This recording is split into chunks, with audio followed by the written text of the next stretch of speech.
O momento agora é de chegarmos à Grécia Antiga, à Roma Antiga. Sem dúvida nenhuma, os locais mais icônicos quando a gente fala em escultura. Eu tenho certeza que em qualquer museu do mundo que você já tenha ido, certamente as grandes imagens de corpos perfeitos em mármore branco já gritaram diante dos seus olhos e você, oh meu Deus, o quanto isso é fantástico! Sim, eu tenho plena consciência. Você não foi o único. Um dos primeiros e maiores historiadores da arte, Winckelmann, o alemão, diz que justamente o impacto que ele tem ao pensar o mundo grego é como a escultura e a arte, de alguma maneira, manifestava o céu azul e lindo da Grécia, o quanto cada uma daquelas estruturas, formas, colunas representavam o espírito. Preciso ter muito cuidado, né, meus caros? É absolutamente fundamental romper as minhas estruturas mentais, tirar do meu coração essa paixão alucinada pela tradição greco-romana que marca ainda hoje as principais cidades brasileiras. Sejam sinceros, já andaram pelas ruas do Brasil afora? Grandes capitais, inclusive, está cheio de ícones e esculturas que remetem aos antigos romanos, aos antigos gregos. Os poderes normalmente alinhados, estão colocados nos grandes museus. Nada disso é acidente. Acontece que o grande poderio representado pela escultura e o poder romano queria deixar muito claro esse peso. Se entre os egípcios nós destacamos o princípio da eternidade e da grandiosidade, com os romanos o grito é de poder.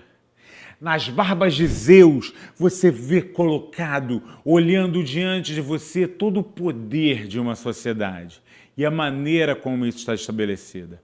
Não à toa, quando a gente entra no mundo romano, são os bustos dos imperadores. Nunca nenhum imperador retratado como se fosse um sujeito feio ou com deformidades. Sempre rostos muito bem alinhados, trabalhando de alguma forma um quadro de simetria e perfeição, ainda que não estejamos julgando beleza no sentido que a gente entende pelos dias de hoje. A escultura grega e principalmente a escultura romana quer me dar esta ideia: poder. Um dos ícones mais importantes estão, sem dúvida nenhuma, nos grandes portões.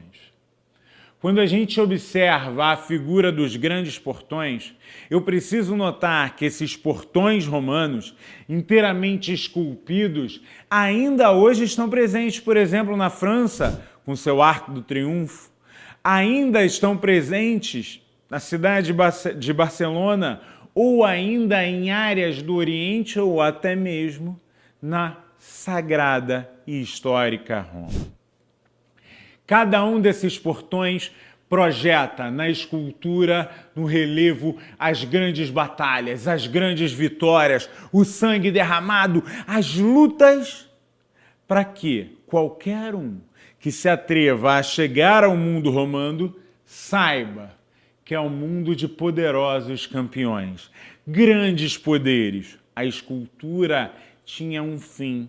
Repare, a técnica era buscada, o valor era buscado, cada detalhe, cada elemento, mas o ícone fundamental para entender escultura entre gregos e romanos baseia-se na noção de tradição, de construção de uma tradição. 2, na reafirmação de um poderio, reafirmação de uma grandiosidade terrena, não divinizada, terrena, a ação dos humanos, mesmo quando você retrata uma figura como um Deus.